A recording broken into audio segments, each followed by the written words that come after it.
Hello, student.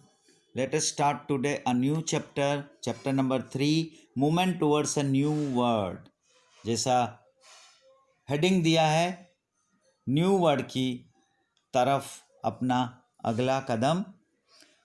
Global trends between the two world wars. हमने पहले chapter में देखा कि जैसे कि फर्स्ट वर्ल्ड वॉर हुआ और फर्स्ट वर्ल्ड वॉर के बाद जो लीग ऑफ नेशंस बना, जिसमें वर्ल्ड पीस के लिए लेकिन पीस नहीं हो पाई और सब कंट्रीज नेशंस अपने मर्जी से करने लगे और लीग ऑफ नेशंस फेल हुई। और उसके बाद मतलब जो दूसरा वर्ल्ड वॉर होने के बीच में दौरान क्या हुआ, ये चैप्टर में हम देखेंगे, क्योंकि इसके यही चैप्टर में सेकंड वर्ल्ड वॉर होगा, लेकिन वो फर्स्ट वर्ल्ड वॉर के बाद और सेकंड वर्ल्ड वॉर से पहले ये दुनिया में क्या हुआ, एक नया मूवमेंट, वो हम देखेंगे। After the first world war people became economically poor. जैसा हमने देखा कि फर्स्ट वर्ल्ड वॉर के बाद कोई भी युद्ध होता है तो सब लोग की फाइनेंशियल कंडीशन पुअर हो जाती है। The immediate governments in power were unsuccessful in improving this condition. और ये कंडीशन को इम्प्रूव करने में सक्सेसफुल नहीं हुए जो भी इमीडिएट सरकार बनी थी। People lost trust in democracy. सबको लोकशाही के ऊपर अपना विश्वास उठ गया था। Dictatorship began in some countries. कुछ कंट्रीज में डिक्टेटरशिप शुरू हो गया, which became a driving force for the second world war, जो एक सेकंड वर्ल्ड वॉर की तरफ धकेलने का शुरुआत हो गया। Let us study the following series of events in this respect. और ये रिस्पेक्ट में क्या क्या सीरीज ऑफ इवेंट्स हुए वो हम देखें। First, fascism in Italy, Nazism in Germany, militarism in Japan and global depression 1929 to 1932. Now let us see in detail one by one. Fascism in Italy. In the First World War, Italy was on the side of the winning nations. पहला world war में Italy जो था, जो winning Nations जो जीत रहे थे उसकी side में था, and fought for those nations, और उन्हीं की तरफ से लड़ भी रहा था। It incurred a massive expenditure of $12 billion, $12 billion का उसको इतना एक्सपेंस हुआ। Lost lives of 6 lakh soldiers, 6 lakh उसके सैनिक युद्ध में मारे गए। Yet the other winning nations took over the choicest territories ignoring Italy. इतना इसको इटाली ने सेक्रीफाइस करने के बावजूद भी जो विनिंग नेशंस थे उन्होंने अपनी चॉइस के हिसाब से टेरिटरीज को लेना शुरू कर दिया। इग्नोरिंग इटाली, इटाली को इग्नोर कर दिया। Italy was angry and frustrated. Italy जिसकी वजह से बहुत ही गुस्सा में था। Its nationalistic feeling was hurt, for which Italians considered its government responsible and was more than eager to avenge this national humiliation as soon as possible. और Italy को जैसे इग्नोर कर दिया तो वो गुस्से में था, फ्रस्ट्रेटेड हो गया, और उसकी जो नेशनलिस्टिक फीलिंग था, देश राष्ट्र भावना, देश के प्रति जो फीलिंग था वो हर्ट हुआ। फॉर विच इटालियंस कंसिडर्ड, और जिसके लिए जो इटालियंस लोग थे वो ने गवर्नमेंट को रिस्पॉन्सिबल ठहराया, and was more than eager to revenge this national humiliation, और ये अपमान का बदला लेने का बहुत ही ईगरनेस था कि कितना जल्दी इसका बदला ले सके। In order to salvage Italy from such a dire situation, और ऐसी सिचुएशन जो थी, सीरियस सिचुएशन थी, उसमें से उसको रिकवर करने के लिए Benito Mussolini launch the fascist party. और इटाली में बेनिटोमो मुसोलिनी जो उसका प्रमुख था, वो उसने एक फैसिस्ट पार्टी लॉन्च किया। He adopted a bundle of sticks and axe, a symbol of supremacy of the Roman Emperor. जो उसका सिंबल था वो bundle of sticks and axe, जो सिंबल था रोमन एम्पायर का as the symbol of this party, और ये party का सिंबल करने के लिए। Fascism has evolved from the Italian word fasces, which means absolute control of the state on all things. ये fascist पार्टी जो बनाई मुसोलिनी ने, जो fascist वर्ड जो था वो फेसेज, इटालियन वर्ड फेसेज से आया, जिसका मीनिंग होता है absolute control of the state on all things, state का सारी चीज़ों पे पूरा कंट्रोल होना।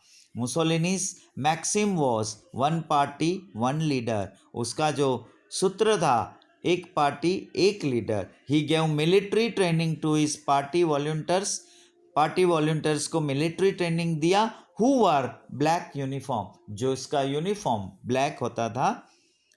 आफ्टर कमिंग टू पावर में आने के बाद Mussolini captured Rhodes and Dodecanese island from Turkey, ये तुर्की के 2 आइलैंड्स मुसोलिनी ने कैप्चर कर लिया। He also one Albania, Abyssinia and fume port in 1924। 1924 में भी उन्होंने ये 3 पोर्ट को भी जीत लिया। आफ्टर दिस विक्ट्रीज, ये विक्ट्रीज के बाद Mussolini snapped all ties with the league of Nations, और इसके बाद जो भी लीग ऑफ नेशंस के साथ उसका जो नाता था, जो टाई अप था, उसने तोड़ दिया and join the Roman Berlin Tokyo axis, और उसने एक रोम बर्लिन टोक्यो एक्सिस को ज्वाइन कर लिया। दस Italy became responsible for the second world war, और इसके लिए सेकेंड वर्ल्ड वॉर के लिए इटाली को रिस्पॉन्सिबल माना जाता है। Second is Nazism in Germany. Germany had lost the first world war. First world war में हमने देखा कि जर्मनी बुरी तरह हार गया था। इट वॉज इकोनॉमिकली रूइंड, वो पूरा फाइनेंशियली इकोनॉमिकली टूट गया था। Paris peace process has compelled Germany to sign the treaty of Versailles. Paris peace process में जर्मनी को फोर्सिबली एक Versailles, treaty of Versailles sign करना पड़ा, जिसमें Germans were extremely angry with this unjust treaty, और इसके लिए जर्मन्स बहुत ही गुस्से में था जो उसके साथ अन्याय हुआ था, अनजस्ट ट्रीटी को साइन करना पड़ा था। Adolf Hitler joined the National Socialist German Workers Party in 1919। 1919 में एडोल्फ हिटलर ने National Socialist German Workers Party join किया। This party came to be known as the Nazi party, और बाद में ये नाजी पार्टी से जानी गई। The Nazi philosophy included nationalism and socialism. ये नाजी का फिलोसॉफी था, ये पार्टी का नेशनलिज्म एंड सोशलिज्म पे।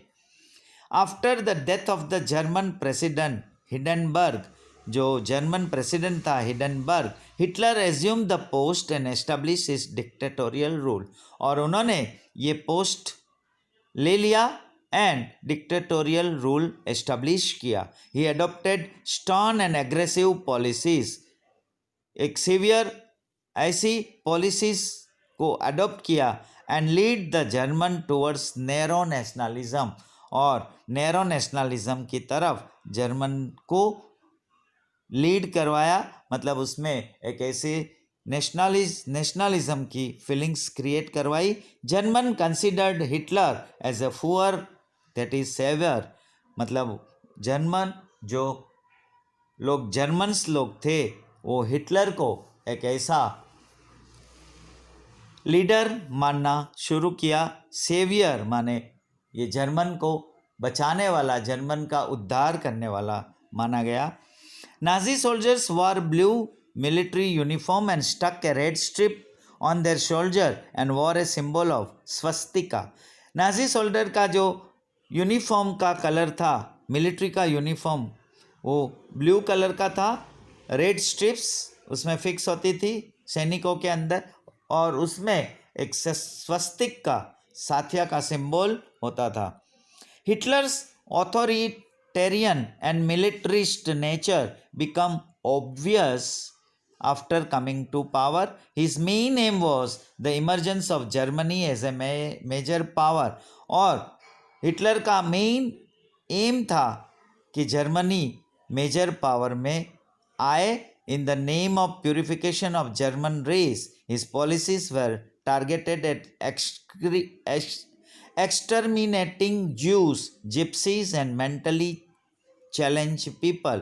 और ये प्यूरिफिकेशन के नाम पे जर्मन को उन्होंने टारगेट किया जो ज्यूस लोग थे, जिप्सिस थे और मेंटली चैलेंज पीपल थे. By the end of the second world war के एंड में innumerable European Jews lost lives.